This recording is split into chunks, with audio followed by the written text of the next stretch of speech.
کارن کے اگلی کتاب میں آپ دیکھیں گے کہ شاہنواز جب اپنے ماموں کے گھر سے آتا ہے تو اسے کچھ سمجھ نہیں آتی کہ وہ کیا کرے۔ اس کے ماموں اسے فورس کر رہے ہیں کہ وہ جلد سے جلد عمل سے شادی کر لے۔ اسے سمجھ نہیں آتی کہ وہ محروم شاہ سے محبت کرنے لگا ہے، اس کے بارے میں ہی سب کچھ سوچتا رہتا ہے، یا پھر وہ اپنے ماموں کی بات مان لے۔ شاہنواز اسی وجہ سے اپنی موم کو کہتا ہے کہ اس لڑکی سے رشتے کو ختم کر دیں۔ وہ بہت زیادہ کنفیوز ہو چکا ہے اور جب بھی وہ اکیلے میں جاتا ہے یا پھر وہ کہیں بھی ہوتا ہے تو اسے محروم شاہ کا خیال ستانے لگتا ہے۔ وہ اس بات سے بہت ڈرتا ہے کہ محروم شاہ کی محبت دن بدن اپنا ڈیرا اس کے دل میں جماتی جا رہی ہے اور ایسا نہ ہو کہ وہ اپنی ماں کی نافرمانی کرنے پر مجبور ہو جائے۔ وہ سوچتا ہے کہ وہ اپنی ماں کو ناراض نہیں کر سکتا۔ شاہنواز سوچتا ہے کہ اگر موم نے عمل سے شادی کرنے کے لیے کہا تو میں موم کی بات مان لوں گا، لیکن مجھے موم کو یہ منانا ہوگا کہ محروم شاہ اچھی لڑکی ہے۔ موم ابھی اس سے میری ڈیورس تو نہیں کروانا چاہتی، لیکن ان کی یہی مرضی ہے کہ محروم شاہ مجھے خلا لے۔ لیکن جب محروم شاہ خلا پر راضی نہیں ہو رہی تو موم پوری کوشش کر رہی ہیں کہ وہ کسی نہ کسی طرح محروم شاہ کو منا لیں، لیکن محروم شاہ مجھ سے خلا نہیں لینا چاہتی۔ تو کیا وہ مجھ سے محبت کرنے لگی ہے؟ کیا وہ میرے ساتھ ہی رہنا چاہتی ہے؟ وہ سوچتا ہے کہ میں محروم شاہ سے ضرور بات کروں گا۔ شاہنواز محروم شاہ کے پاس جاتا ہے اور محروم شاہ سے بات کرتا ہے کہ محروم شاہ اگر تمہیں مجھ سے محبت ہو گئی ہے تو تم صاف صاف کہہ دو۔ محروم شاہ کہتی ہے تمہیں کس نے کہا کہ مجھے تم سے محبت ہو گئی ہے؟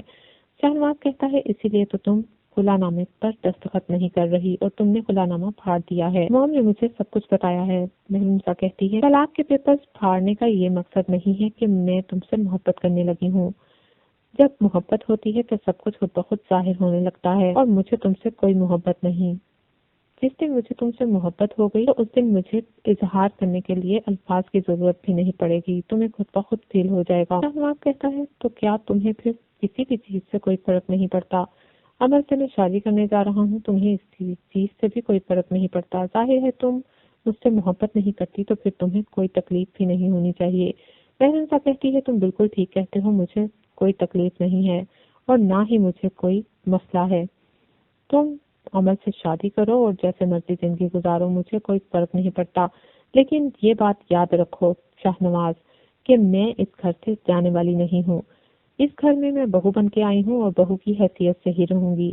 اگر عمل اس گھر میں تمہاری بیوی بن کر آئے گی تو وہ دوسری بیوی بن کر آئے گی۔ اور شاہنواز شاہ یہ بات بھی مت بھولو کہ جب تک میری پرمیشن نہیں ہوگی تم دوسری شادی نہیں کر سکتے۔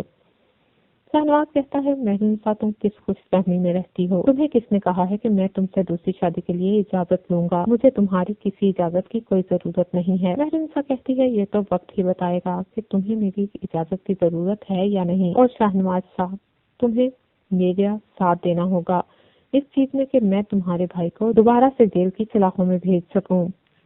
شاہنواز کہتا ہے میرا دماغ تو خراب نہیں کہ میں تمہارا ساتھ دوں اور وہ بھی اس معاملے میں کہ اپنے بھائی کو جیل میں بھیج دوں۔ محروم شاہ کہتی ہے تم جانتے تو ہو کہ اس نے شانی کا قتل کیا ہے۔ شاہنواز کہتا ہے وہ ایکسیڈنٹلی ہوا تھا، اس کا یہ مطلب نہیں کہ تم اس کو سزا دلوانے کے چکر میں اپنی ساری زندگی گزار دو۔ جب تمہاری موم راضی ہو گئی ہیں، انہوں نے سائن کر دی ہیں، تو تم ایسا کیوں کر رہی ہو؟ محروم شاہ کہتی ہے میری موم راضی ہوئی ہیں لیکن میں راضی نہیں ہوئی، دیکھنا میں اس لڑکے کو اس کی سزا دلوا کر ہی چھوڑوں گی۔ شاہنواز کہتا ہے تم میرا دماغ خراب نہ کرو۔ وہ یہ کہہ کر وہاں سے چلا جاتا ہے۔